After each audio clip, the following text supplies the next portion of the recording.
الحمد للہ کفا وسلام علی عباده الذین اصطفى اما بعد قال اللہ تبارک وتعالی فی کلامہ المجید والفرقان الحمید بعد اعوذ باللہ من الشیطان الرجیم بسم اللہ الرحمن الرحیم وَإِذَا سَأَلَكَ عِبَادِي عَنِّي فَإِنِّي قَرِيبٌ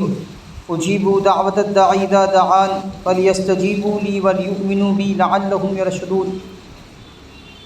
وقال تعالى في مقام آخر ونوحا إذ نادى من قبل فاستجبنا له فنجيناه وأهله من الكرب العظيم وقال تعالى في مقام آخر وأيوب إذ نادى ربه أني مسني الضر وأنت أرحم الراحمين فاستجبنا له فكشفنا ما به من ضر وآتيناه أهله ومثلهم معهم رحمة من عندنا وذكرى للعابدين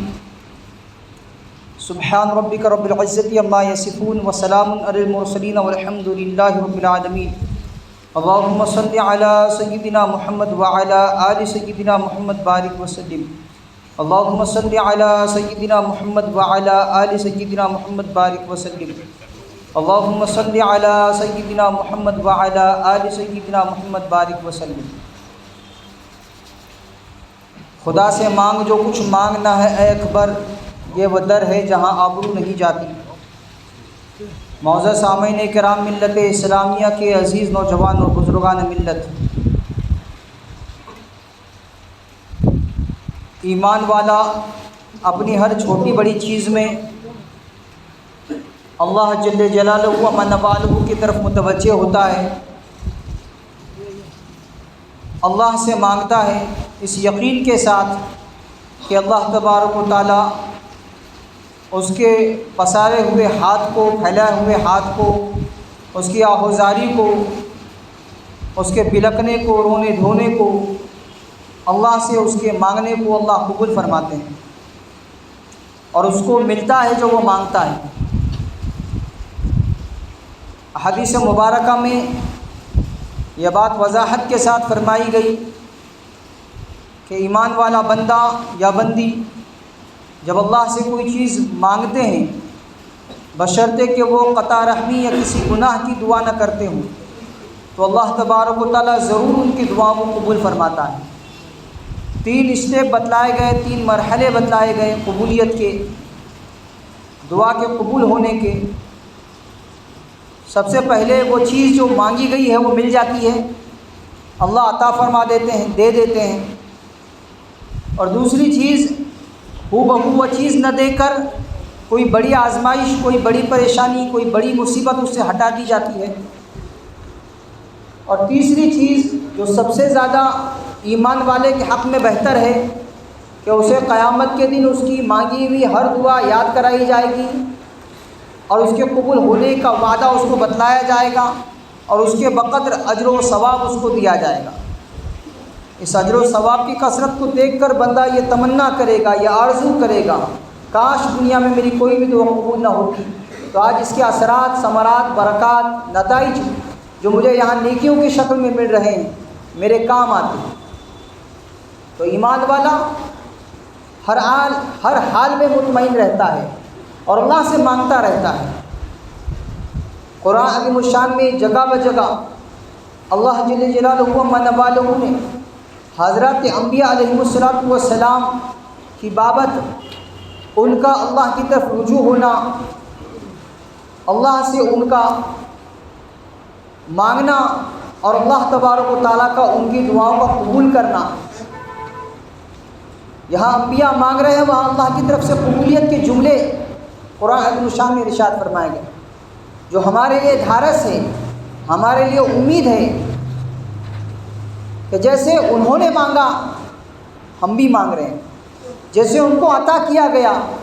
دیا گیا، ان کی دعا قبول کی گئی، ویسے اللہ ہماری بھی دعا قبول کرے۔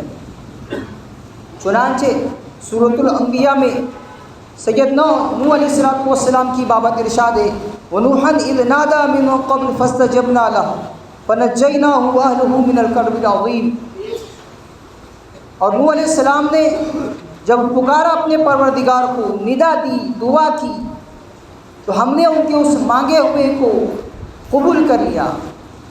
ہم نے ان کی دعا کو قبول کیا۔ فَنَجَّيْنَاهُ وَأَهْلَهُ مِنَ الْكَرْبِ الْعَظِيمِ، اور ایک بہت عظیم مصیبت سے ہم نے ان کو چھٹکارا دیا۔ جس ابتلا میں، جس پریشانی میں، جس کٹھنائی میں، جس دکھ میں وہ مبتلا تھے، 950 سال برابر اللہ کے بندوں کو اللہ کی طرف بلاتے رہے، اور جب بندے بالکل مان ہی نہیں رہے، ایمان قبول نہیں کر رہے ہیں، اور پھر نوح علیہ السلام کی جانب سے دعا ہو رہی ہے، ربی لا تذر علی القوم من الکافرین دیارا، ایک بھی کافر روئے زمین پر باقی نہ رہے، اللہ قبول کر رہے ہیں اور ایمان والوں سمیت نوح علیہ السلام کو نجات دے رہے ہیں۔ جب جب بھی انبیاء نے مانگا ہے، قرآن عظیم الشان نے اس کو ذکر کیا کہ اللہ نے قبول کیا اس مانگنے کو۔ چنانچہ سورۃ الانبیاء میں سیدنا ایوب علیہ السلام کی نسبت اللہ تبارک و تعالی ارشاد فرما رہے وَأَيُّوبَ إِذْ نَادَىٰ رَبَّهُ أَنِّي مَسَّنِيَ الضُّرُّ وَأَنْتَ أَرْحَمُ الرَّاحِمِينَ۔ ایوب علیہ السلام اپنی پریشانی میں، اپنے غم میں، اپنے دکھ میں، اپنے اس مرض میں جس میں وہ مبتلا ہے، اللہ تبارک و تعالیٰ کو یاد کر رہے ہیں، اللہ سے دعا کر رہے ہیں، اور اللہ تبارک و تعالیٰ سے کہہ رہے ہیں کہ آپ ارحم الراحمین ہیں، رحم کرنے والوں میں سب سے زیادہ رحم کرنے والے ہیں، مجھے اس پریشانی سے، اس تکلیف سے چھٹکارا عطا فرمائیے۔ فاستجبنا لہ، تو اللہ نے ان کے اس مانگے ہوئے کو قبول کر لیا، ان کے دعا کو قبول کر لیا۔ فکشفنا ما بہ، اور جس سے وہ مبتلا تھے اس سے ان کو چھٹکارا دے دیا، راحت عطا فرمائی۔ سیدنا یونس علیہ السلام کی بابت ہم کو معلوم ہے کہ آسمان و زمین کا اندھیرا، پانی کا اندھیرا، مچھلی کے پیٹ کا اندھیرا، 3 اندھیریوں میں قید ہیں یونس علیہ السلام، اور ایسے کٹھن ماحول میں، ایسے کٹھن وقت میں کہ جہاں زندگی کے نمو کی، بقا کی، زندگی باقی رہنے کی کوئی وجہ باقی نہیں تھی، پاسبل ہی نہیں تھا زندہ رہ پانا، ایسے مرحلے میں اللہ سے دعا کر رہے ہیں۔ وَظَنُّونَ إِذْ ذَهَبَ مُغَاضِبًا فَظَنَّ أَن لَّن نَّقْدِرَ عَلَيْهِ فَنَادَىٰ فِي الظُّلُمَاتِ أَن لَّا إِلَٰهَ إِلَّا أَنتَ سُبْحَانَكَ إِنِّي كُنتُ مِنَ الظَّالِمِينَ۔ اپنے گناہوں کا اعتراف کرتے ہوئے، اپنی کمی کا اعتراف کرتے ہوئے، اللہ کی طرف رجوع ہو کر، اور اللہ کی الوہیت، اللہ کی یکتائیت کا اقرار کرتے ہوئے جب اللہ سے مانگا، تو اللہ تبارک و تعالیٰ فرما رہے فاستجبنا لہ، تو ہم نے ان کے اس مانگے ہوئے کو، ان کی اس دعا کو قبول کر لیا۔ وَنَجَّيْنَاهُ مِنَ الْغَمِّ، اور اس غم سے، اس مصیبت سے، اس تکلیف سے راحت عطا کی۔ وَكَذَلِكَ نُنْجِي الْمُؤْمِنِينَ، یہ بہت بڑی بشارت ہے قیامت تک کے آنے والی انسانیت کے لیے کہ اللہ تبارک و تعالیٰ فرما رہے ایسے ہی ہم ایمان والوں کو نجات دیا کرتے ہیں، جیسے یونس علیہ السلام کو نجات دی، ویسے ہم عام ایمان والوں کو بھی جب وہ اللہ کو پکارتے ہیں، جب وہ اللہ کو یاد کرتے ہیں، اپنی اس پریشانی میں، اپنی اس کٹھنائی کے وقت میں، اپنی اس مصیبت کے دنوں میں، اپنی اس ضرورت کے دنوں میں، جب وہ اللہ کو پکارتے ہیں، یاد کرتے ہیں، تو اللہ تبارک و تعالیٰ اس مصیبت سے ایسے ہی راحت دیتے ہیں جیسے یونس علیہ السلام کو دی۔ محدثین فرماتے ہیں کہ یہ جو آیت کریمہ ہے، لا الہ الا انت سبحانک انی کنت من الظالمین، کوئی بیمار اگر 40 مرتبہ، احادیث مبارکہ میں بھی اس کی طرف اشارہ ہے کہ 40 مرتبہ کا عدد ہے کہ اگر کوئی پڑھ لے تو اس بیماری سے اللہ تبارک و تعالیٰ اس کو ایسے شفا دیتے ہیں جیسے وہ آج ہی اپنے ماں کے رحم اور پیٹ سے پیدا ہوا، اتنا پاک ہو جاتا ہے وہ گناہوں سے۔ اور کتنی بھی کٹھنائی میں اگر بندہ آیت کریمہ کا ورد کر کے دعا کرے تو اللہ تبارک و تعالیٰ اس کٹھنائی، اس پریشانی سے اس کو راحت دیتے ہیں، نکالتے ہیں اس مصیبت سے۔ تو جتنے بھی ایسے کام، ایسی چیزیں کہ جو آدمی کو پریشان کیے ہوئے ہیں، جس سے نکلنا پاسبل نہیں ہے، ممکن نہیں دکھ رہا ہے، کوئی بھی معاملہ ہے، چاہے بیماری ہو، کوئی کیس ہو، کوئی رشتے کا معاملہ ہو، کوئی بھی معاملہ، آپ اپنی زندگی کے کسی بھی کٹھن معاملے میں آیت کریمہ کا ورد کیجیے، اللہ سے دعا کیجیے، اللہ تبارک و تعالیٰ اس کٹھنائی سے راحت دیں گے۔ سیدنا زکریا علیہ السلام بڑھاپے کی عمر کو پہنچ چکے ہیں، بہت زیادہ نہیں پر بوڑھے ہو چکے ہیں، اور بیوی یاس کی عمر کو پہنچ چکی ہے، نا امیدی کی عمر جس کو کہتے ہیں کہ اب اب ممکن ہی نہیں ہے، اب عمر نکل چکی ہے، اب بچہ پیدا نہیں ہو سکتا، بچہ آ ہی نہیں سکتا۔ ایسے وقت میں اللہ کو پکارا زکریا علیہ السلام نے، وزکریا اذ نادى ربہ ربی لا تذرنی فردا وانت خیر الوارثین، اپنے لیے وارث بیٹا اولاد اللہ سے مانگ رہے ہیں۔ فاستجبنا له، تو اللہ نے قبول کر لیا ان کی اس دعا کو۔ وَوَهَبْنَا لَهُ يَحْيَىٰ وَأَصْلَحْنَا لَهُ زَوْجَهُ، یحییٰ علیہ السلام کی بشارت دی گئی آپ کو، اللہ تبارک و تعالیٰ نے آپ سے ایک بیٹا جس کے نام کے ساتھ ایک تو ہے کہ اولاد کی بشارت ملنا، اور ایک ہے بیٹا ہوگا اس کا نام یحییٰ ہوگا۔ جو لوگ مایوس ہو چکے ہیں، ہوتا ہے نکاح ہو کے سال ہو گیا، 2 سال ہو گیا، 5 سال ہو گیا، 10 سال ہو گیا، اب تک کوئی خبر نہیں، کوئی خوشخبری نہیں، دوڑے پھر رہے ہیں ادھر ادھر، لیکن متوجہ نہیں ہو پا رہے اللہ کی طرف، اللہ سے وہ تعلق بن نہیں پا رہا ہے جو بننا چاہیے۔ رونا دھونا ہو، ناز کی کیفیت ہو، اللہ سے براہ راست مانگا جائے، اسباب کو ایک طرف رکھے، ایک ناز والی کیفیت ہر مومن کی زندگی میں آتی ہے کہ وہ اللہ تبارک و تعالیٰ سے اپنے تعلق ایسے بنا لیتا ہے، رو دھو کر وہ ایسی کیفیت اپنی پیدا کر لیتا ہے کہ وہ اللہ سے اس کیفیت میں جو مانگتا ہے اللہ دے دیتے ہیں، عطا کر دیتے ہیں، قبول ہو جاتی ہے اس کی وہ دعا۔ تو ہر معاملے میں دیکھیے ہم نے 4-5 انبیاء علیہ السلام سلسلہ وائز ان کی دعاؤں کو سنا۔ کسی کے یہاں اولاد کا پرابلم ہے، اس کو اللہ سے مانگ رہے ہیں، کوئی اپنی بیماری کو لیے ہوئے ہیں، اس کی دور کرنے کے لیے اللہ سے مانگ رہے ہیں، کٹھن حالات میں پھنسے ہوئے ہیں، اس سے نکلنے کے لیے یونس علیہ السلام اللہ سے مانگ رہے ہیں۔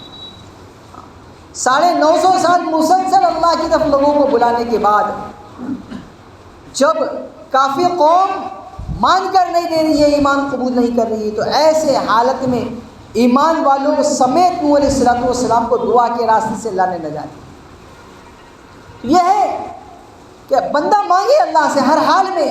جس چیز میں وہ مبتلا ہے، جس چیز میں وہ پریشان ہے، اپنی اس پریشانی کو براہ راست اللہ کے سامنے رکھے، اور اس یقین کے ساتھ رکھے۔ یہ آیتیں ہمیں تسلی دے رہی ہے اور ہمارے اندر یقین کی کیفیت کو بڑھا رہی ہے، بجائے ادھر ادھر جانے کے، ادھر ادھر ہونے کے، اللہ سے منگائیں، اللہ سے متوجہ ہوئے ہیں، اللہ کی طرف لو لگائی ہے۔ تو ہم بھی اپنی پریشانیوں کو، اپنے دکھڑے کو اللہ کے سامنے رکھیں، ہم اس کے سامنے رکھتے ہیں، اور یہ چاہتے ہیں کہ کہیں سے میرا کام بن جائے، کہیں سے میری چیز ہو جائے۔ لوگوں سے امید لگانے سے بہتر ہے کہ بندہ خالق کائنات سے امید لگائے اور اس پر امید انداز میں اللہ سے مانگے۔ حضرت امام احمد بن حنبل رحمۃ اللہ علیہ کے پاس ایک بندہ آیا اور اس نے کہا کہ حضرت آپ کی سفارش پر میرا کام بن سکتا ہے، آپ اگر چل کر اس فلاں صاحب سے میری سفارش کر دیں تو اس سے میرا متعلق ایک کام ہے وہ نکل سکتا ہے۔ حضرت نے فرمایا میرے کہنے سے اگر تیرا کام بنتا ہے تو میں چلنے کے لیے تیار ہوں۔ آپ ساتھ میں چلے، اس کے مکان پر پہنچ کر دیکھا تو وہ نماز پڑھ رہا تھا، سجدے میں موڑا اللہ کی طرف براہ راست۔ یہ اللہ والوں کا طریقہ کار ہوتا ہے کہ بندے کی دل جوئی کے لیے چلے تو گئے، لیکن وہاں جا کر دیکھا وہ نماز میں ہے، تو اس بندے سے کہا کہ کیوں نہ ہم بھی اس سے مانگے جس سے یہ مانگ رہا ہے، کیوں نہ ہم اپنے بگڑی کو اس سے بنائیں، اپنے نہ بنتے ہوئے کام کو اس سے بنائیں جس سے یہ بنا رہا ہے، جس سے یہ مانگ رہا ہے، جس سے یہ دعا کر رہا ہے۔ دعا کی طرف موڑا اس بندے کہ اللہ سے مانگ، تیرا کام بن جائے گا، اللہ کی طرف متوجہ ہو جا۔ کتنے بھی کٹھن حالات آ جائیں، یہ حضرات انبیاء علیہ السلام کی زندگیاں، اہل اللہ کی زندگیاں ہمیں بتاتی ہیں کہ دعا سے جو کام بن سکتے ہیں وہ دنیا کی کسی چیز سے نہیں بنیں گے، اور یہی چیز ہے جس سے ہم غافل ہوئے بیٹھے ہیں۔ نہ اجتماعی دعا کا اہتمام ہے، نہ انفرادی۔ اجتماعی تو ٹھیک ہے، نماز کے بعد 1 منٹ کے لیے کیوں نہ ہو ہم ہاتھ کو پھیلا دیتے ہیں، لیکن انفرادی زندگی میں دعاؤں سے ہم کوسوں دور نکل چکے ہیں، ہم مانگتے ہی نہیں، ہم نے اپنے تعلق کو اللہ سے جوڑا ہی نہیں ہے۔ اور اس یقین کو لایا ہی نہیں ہے کہ میرا کام اللہ تبارک و تعالیٰ ہی کی ذات سے بنے گا اور اللہ کی طرف ہاتھ پھیلانے سے ہی بنے گا، اللہ ہی میرے کام کو بنائیں گے، اس کیفیت کو اجاگر کرنے کی، اپنے اندر پیدا کرنے کی اور بڑھانے کی ضرورت ہے۔ اللہ تبارک و تعالیٰ مجھے آپ کو ساری امت اسلامیہ کو صحیح معنی میں حضرت انبیاء علیہ السلام کے طرز پر، اہل اللہ کے طرز پر اپنے آپ کو اللہ کی طرف موڑنے، متوجہ کرنے کی توفیق عطا فرمائے، اپنے ہر چھوٹے بڑے کام کے لیے اللہ کو یاد کرنے اور اللہ کے روبرو اپنے دکھڑے کو رکھنے کی اللہ توفیق عطا فرمائے۔ وآخر دعوانا ان الحمد للہ رب العالمین والصلاة والسلام علی سید الانبیاء والمرسلین صلی اللہ تعالی علیہ وسلم۔